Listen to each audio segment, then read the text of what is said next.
Have you ever read a page in a book? You turn the page and you realize you don't remember a daggone thing that you just read. So you go back, you tell yourself, I'm going to focus, and you read it and you turn the page and you're like, dang it, I don't remember what I just read again. I hear patients complain about this all the time and they think they have ADHD. But for most of us, we're just under chronic stress and it is hard to focus because our brain is on overwhelm.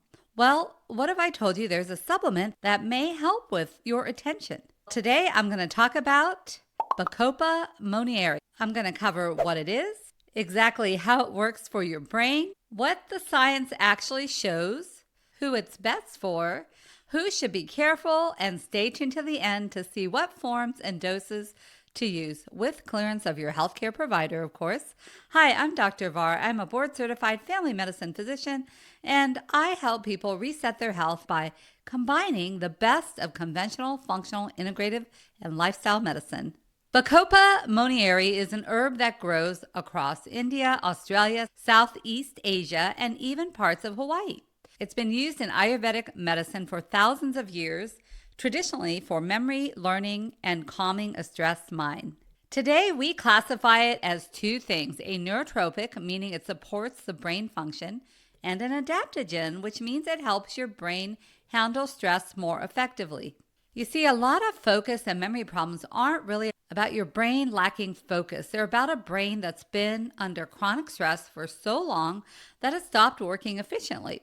That's why this supplement caught my attention. Bacopa contains active compounds called bacosides, and it also has flavonoids. Here's what each of those do in plain language. The bacosides support communication between your brain cells, especially in the hippocampus and the frontal lobe, which are your memory and decision-making centers. Think of them like upgrading the signal on your brain's internal Wi-Fi. Your thoughts and memories are always there, but the signal just may not be getting through. The bacosides help strengthen this communication. It also supports acetylcholine, the neurotransmitter most critical for learning and memory, along with serotonin and dopamine, which drive your mood, motivation, and focus. And here's something I want to address immediately because I see this misconception everywhere. Bacopa is not a stimulant. It is not like caffeine. It is not like Adderall. It doesn't force focus in an instant. And it doesn't flood your brain with stimulating compounds. Instead, it supports your brain's GABA pathways. GABA is a neurotransmitter that plays a role as far as making us feel calm. What people will say when they take Bacopa is that they don't feel wired like they may when they drink an energy drink, but they just feel clear. That's a very different experience than most people expect from an energy drink or a stimulant. Bacopa also helps regulate your HPA axis. Hence, it's called an adaptogen because your HPA axis is your stress response system. And when you are chronically stressed, you may tend to have a cloudier judgment, or you might be more reactive in your decisions because you're in fight or flight. So Bacopa just levels you out so that when you do make a decision, you're not making something in a hasty or rash manner. And then Bacopa also contains flavonoids, which add another layer of reducing oxidative stress. If you have a high level of oxidative stress, you're more likely to have chronic illness or disease. But oxidative stress is basically the tally of all the cellular wear and tear that accumulates in your brain and body over time, especially under chronic stress. So the flavonoids help counteract that. So what does the research actually show? The strongest evidence for Bacopa is it helps your brain process information faster and make decisions more quickly. Think less brain fog, less second guessing, quicker mental response. Multiple well-designed studies back this up consistently, but we still need larger trials to be able to fully define Bacopa's benefits. When it comes to broader memory improvement, things like recall and learning, the signals are promising, but not yet really consistent enough to say Bacopa can help in these areas. So think of it this way. Yes, you may have sharper mental processing and have better attention and quicker decision making, but it may not necessarily improve your memory Now, for people already dealing with mild cognitive impairment, a 2024 clinical trial found improvements in attention, executive function, and recall with Bacopa alone. But that's early data and it was a small study, so we do need more research, but it is promising.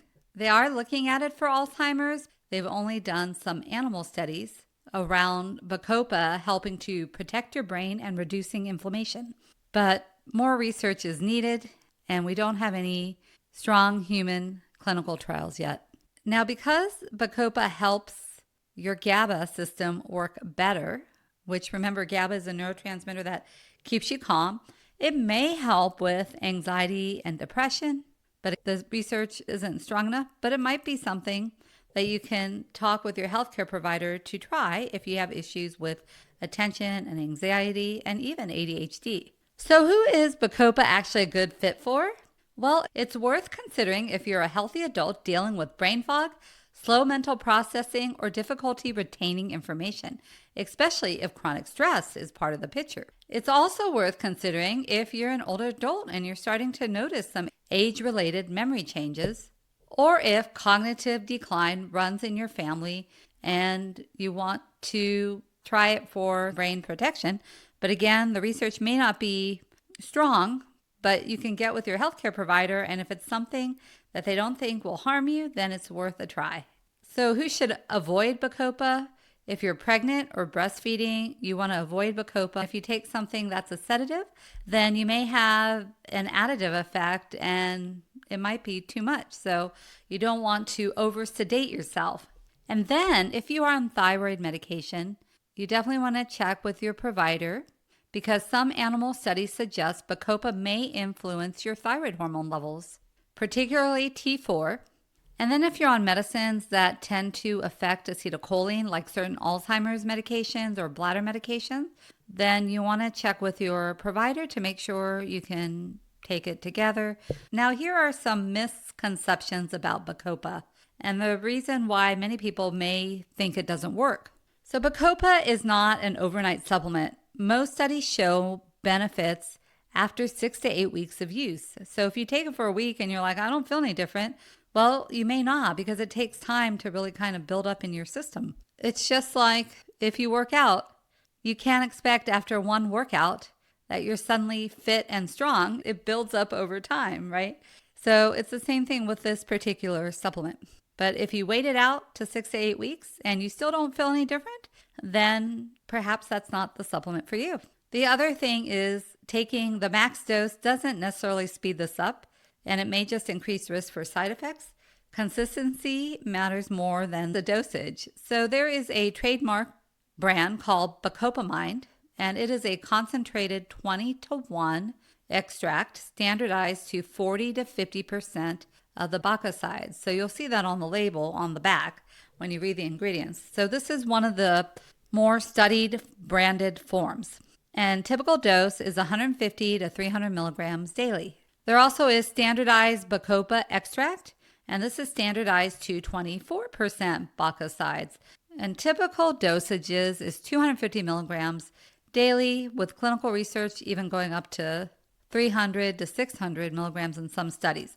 But it's very important that you work with your healthcare provider to find a dose that's right for you. And if your doctor isn't familiar, then it might be worth seeking out an integrative or functional medicine doctor. There are some, like myself, that are still within a conventional network where you can use your insurance. And then you always want to make sure you take the Bacopa with food to minimize GI symptoms like nausea, stomach cramps, which are the most common side effects. Many people prefer taking it earlier in the day since it kind of calms you out so you can kind of be chill through your day. So here's the bottom line on Bacopa. If you're struggling with some focus and attention, you might want to consider Bacopa and work with your provider to see what dose might be appropriate for you.